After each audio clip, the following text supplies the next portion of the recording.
एक बार मैं जरा पूछने चाहती हूँ, अजय जी आप तो एक वकील भी हैं, मैं ये जो पूरा हमला हो रहा है संविधान को लेकर, ये पूरा हमला चुनाव के दौरान हो चुका है कि संविधान बदल देंगे, ये आरक्षण खत्म कर देंगे, जिस पर प्रधानमंत्री खुद बोल चुके हैं।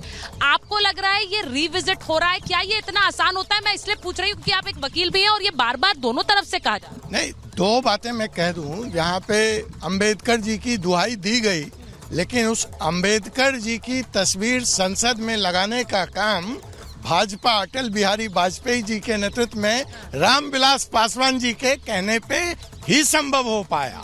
तो ये है इनकी कथनी और करनी का फर्क।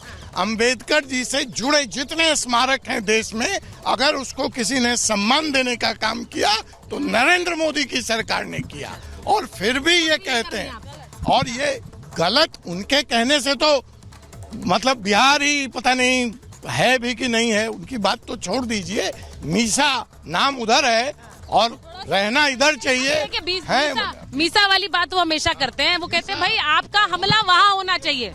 मीसा नाम जो रख दिया वो इन्हीं की देन है, इमरजेंसी के चलते रख दिया, आप हमला उन पर नहीं इधर करते। इस देश में जब भी तानाशाही आएगी, जब भी काला दिन आएगा, उस समय समाजवादी लड़ेंगे। और वो दौर था कि जब समाजवादी लड़े, जब फुल फ्लेज में थी कांग्रेस और आ गई थी उनमें भी कुछ तानाशाही, और आज इनमें है तो हम इनके खिलाफ भी लड़ रहे हैं। तो बार बार उसमें मत जाइए।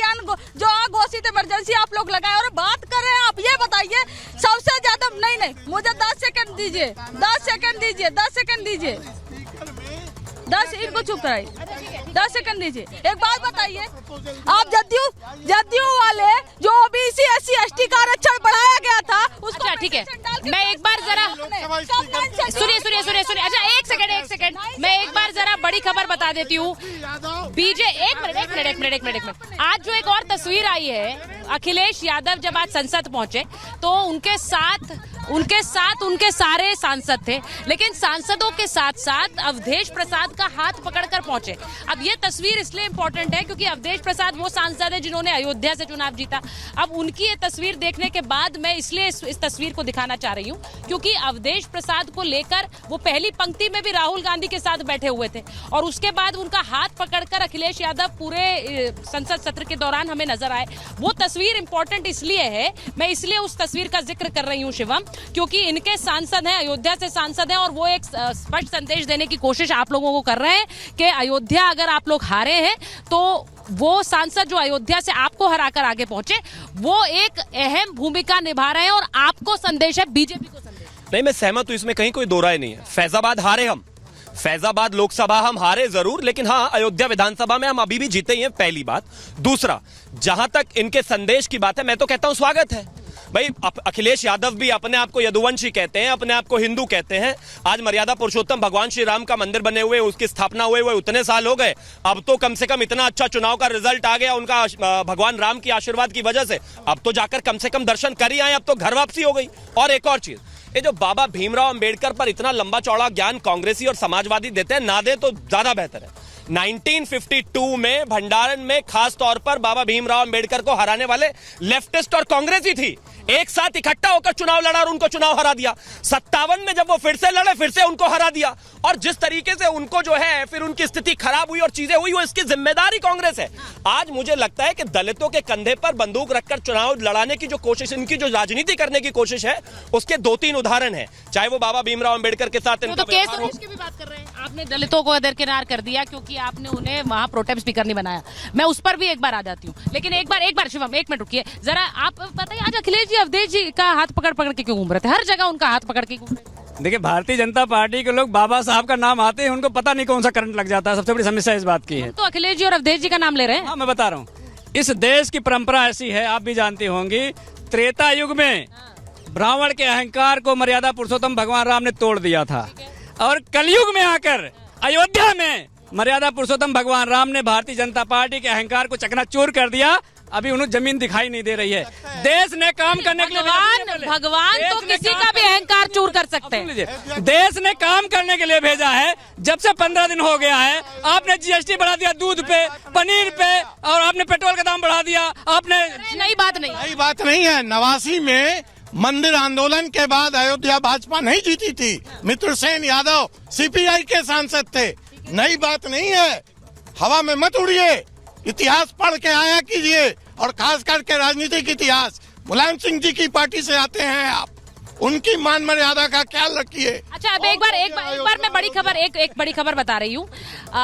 विपक्ष के जो हंगामे पर सांसद रवि किशन का एक बयान आया, उसे सुनिएगा क्योंकि मैं उस पर एक रिएक्शन लूंगी। उन्होंने कहा है विपक्ष ने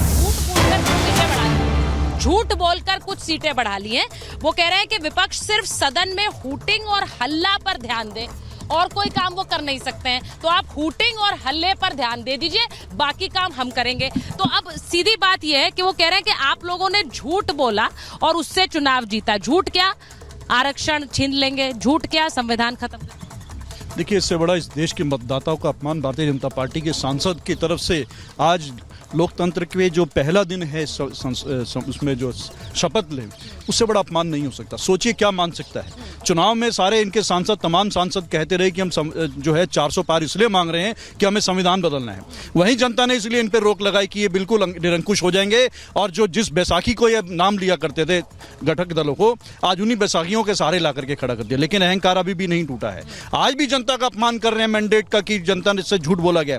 वो जनता ने आपको बैसाखियों पे ला करके खड़ा कर दिया है, और यही देश की जनता है। जनता ही जनार्दन है। कांग्रेस पार्टी का यह मानना है, इंडिया गठबंधन का यह मानना है। हम बोलेंगे कि आप उनका अपमान कीजिए, मत कीजिए आप अपमान। आप आज सम्मान कीजिए संविधान का।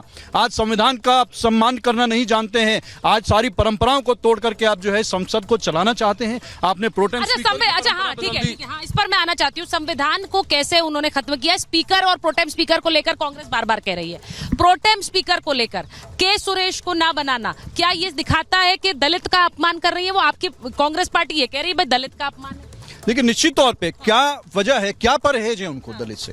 और ये परंपरा रही है, ये कांग्रेस की सरकारों ने परंपरा शुरू की है, बड़ा दिल दिखाते हुए विपक्ष की दलों को, विपक्ष के सांसद को सम्मान दिया। क्या वो मैटर सेटल नहीं हो गया भाई? बीजेपी ने कहा कि 7 बार कंसेक्यूटिव जो बने हैं उनको बनाया है, वो तो बीच में 2 बार चुनाव बुरी तरह हार भी गए। कौन से नॉर्म्स को भारतीय जनता पार्टी मानती है? और ये एक बाबा साहब भीमराव अम्बेडकर को बोल रहे हैं। बाबा साहब ने कहा है कि हिंदू राष्ट्र इस देश के लिए सबसे विनाशकारी होगा। मानते हो आप लोग? दिन रात तो चिल्लाते हो हिंदू राष्ट्र बनना चाहिए, हिंदू राष्ट्र बनना चाहिए। इस देश की डाइवर्सिटी को इग्नोर करते हुए भी नहीं। कौन से नेता ने बोला हिंदू राष्ट्र बनना चाहिए? इनके सब बोलते हैं। कौन से नेता? कौन नहीं बोलते हैं? एक नाम बताइए ना, एक नाम बताइए। इनके आरएसएस के पूरे एजेंडा में हिंदू राष्ट्र है, और ये हमेशा हिंदू राष्ट्र की बात करते हैं। इनके कौन से नेता ने बोला? इनको घेरिए ना जरा कि कौन सा नेता कर रहे हैं। और इनके वही ऑर्गेनाइजेशन जो हिंदू राष्ट्र बनाना चाहती है, वही ऑर्गेनाइजेशन कहती है कि इस देश पे मनुस्मृति आना चाहिए, इस देश पे संविधान नहीं होना चाहिए। ये वही हिंदू राष्ट्र की डिबेट एक अलग दिन कर लेंगे। आज मैं स्पीकर एलओपी डेप्यूटी स्पीकर उस पर बात करती हूँ। देखिए, स्पीकर डिप्टी स्पीकर नॉर्म्स रहा है कि हमेशा वो विपक्ष, खासकर 1977 के बाद वो हमेशा से, चाहे वाजपेयी जी रहे हो तो विपक्ष को दिए, चाहे कांग्रेस की सरकार यूपीए की आई वो भी विपक्ष को दी है। तो ये आज इनकी जिम्मेदारी बनती है कि विपक्ष को साथ में लेकर चलते हुए डिप्टी स्पीकर का पद वो विपक्ष को दे दे। ठीक है, ये इनकी जिम्मेदारी। सवाल पूछ लेती हूँ। हाँ, तो फिर हंगामा होगा। तो आप मत करना कि विपक्ष हंगामा होगा कह रही है भाई।